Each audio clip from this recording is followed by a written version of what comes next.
Hey, somebody's actually watching my video. Hey, you're gonna be glad you clicked on this video. I'm gonna deliver value to you today. If you're thinking about getting involved in the flip hustle, buying things, selling them online at a profit. For the last 14 months, just over a year, I have done this as a major percentage of my income, which allowed me to quit my job and be self-employed. In this few-minute video, I'm gonna save you what took me months to develop in terms of theory doing this. Now hear me out, I'm gonna start with some basic opinions, but stick through the video because the deeper we get into it, the more advanced theories I'm gonna share with you guys. First up, what you're likely to do is buy a lot of the same products or at least product categories repeatedly. You're gonna become an expert on it if you're not already.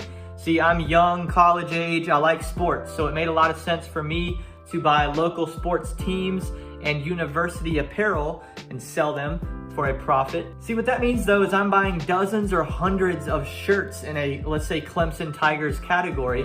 So what I thought was easy to do was just put a post on OfferUp or Facebook Marketplace or wherever I'm selling that says, hey, just a very generic one-time post, I sell X category, instead of posting every single shirt, because then you're just gonna annoy people, right? Now that's fine strategy, but you still need to take pictures of every single product that comes in your house. That might seem basic to you, like I said, but that's something I wasn't doing at first. Check this out. Check out this stack of Panthers clothes behind me. These are just the shirts and jerseys. Every single one needs to have a picture taken of it. Here's kind of how I did it. I took pictures of every single piece of clothing. I just laid them out on the floor because you do want consistency within your pictures.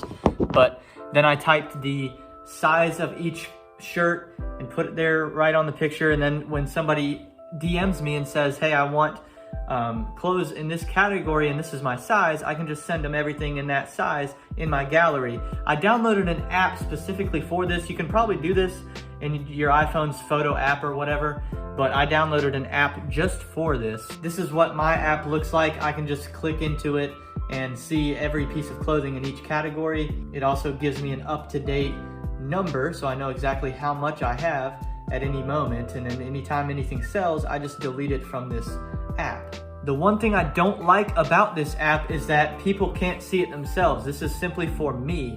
This makes it easier for me. I want something online that other people can see. Now, the best thing I've come up with to this point is just to start like a social media account for my shop. So on Instagram, I'm at UUELTE shop, where I'm building that slowly, and I can put every single piece of clothing on there. That way people can view it for themselves from their home. It takes a little bit of extra work, but it's worth it because instead of people DMing me and saying, hey, I need the pictures of all of the Clemson Tigers adult medium shirts, they can just go look for themselves. Now, since we're talking about these pictures, that brings me to my second point. I had people advise me, hey, invest in a nice camera, a green screen, a nice white sheet with really expensive lighting so that you can take outstanding pictures and stand out on eBay or Facebook Marketplace. It's really not necessary. So you've seen Curious George hanging out behind me in this video here. This ledge right here above my fireplace is where I take most of my pictures for my products because the plush toys fit here, the pairs of shoes that I sell fit here, and it's a nice clear background. It's a fine enough setup. You don't have to go above and beyond with the pictures themselves. And if you don't believe me, maybe you'll believe George. No, I'm just kidding. But no, if you don't believe me, go on eBay. There's probably pictures that have already been taken of your exact item that are like professionally done. Just to use their pictures. Idea number 3 for you, if you're gonna use Facebook Marketplace like I do, because I prefer selling local. I don't like having to ship stuff and deal with emails and all that. And talking to people that I never actually see in person. Facebook Marketplace is a good place to be, but don't just put your stuff on Facebook Marketplace and assume people are gonna see it. Use Facebook groups. Chances are there's a Facebook group in your market, whether it's your city or your county or maybe even your neighborhood, depending on your neighborhood. But people are buying and selling things out of their house and want them picked up locally. Take advantage of that. Now, if you can't find a Facebook group in your market, invent the group yourself.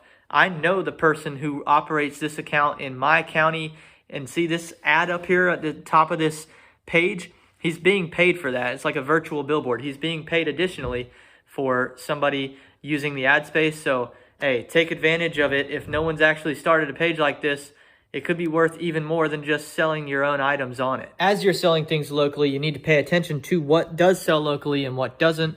See, plush toys are something for me that I've sold some of, but if you really want the value out of your plush toys, you're going to want to sell them on eBay.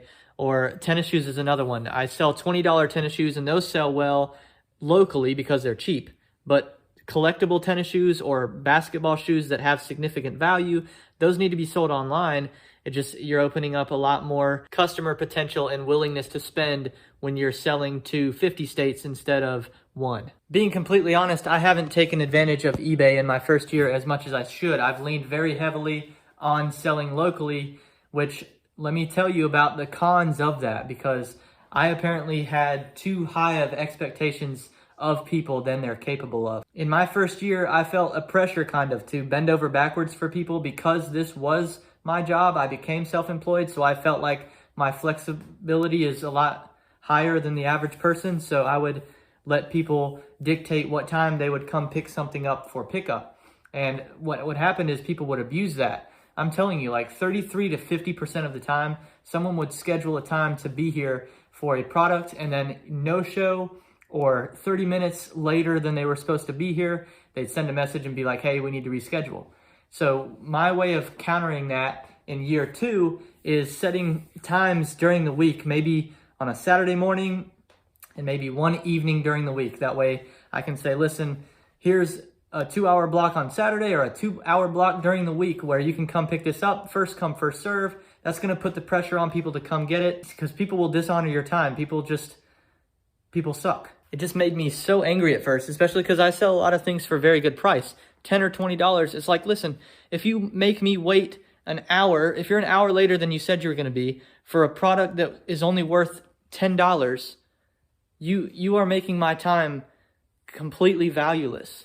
Last but not least, I don't even know what idea number we're on at this point, but, oh, let me not drop my phone on the floor. You're going to do a lot of your buying at yard sales and estate sales and thrift stores, but if you're like me, you're going to do a lot of buying at Goodwills. Goodwill is one of the only ways that you're going to do this that has the ability to return items. What you can do if you're buying and selling shirts or jeans or tennis shoes from Goodwills, you can take some of your own clothes, maybe that you don't want anymore, old t-shirts, old jeans, old shoes, and get your money back. What they're going to do is give you store credit, but that allows you to buy more potential flip items the next time you would go to a Goodwill. I don't actually know the legality of this idea or the morality of it, but I've thought about that over the last couple weeks and months. If you are really struggling on a really low budget, maybe you didn't quit your job like me, but you were forced out of it or lost it, and you just need flip money, like this might be a good idea for you. It's going to get your costs down if you take advantage of the Goodwill return policy. Anyway, thank you for watching. That's all I've got for you on this video. I'm going to go do something else. Me and my trying to get it, yeah, bitch. Yeah, bitch. Hit that house, like, tell me, is you with it?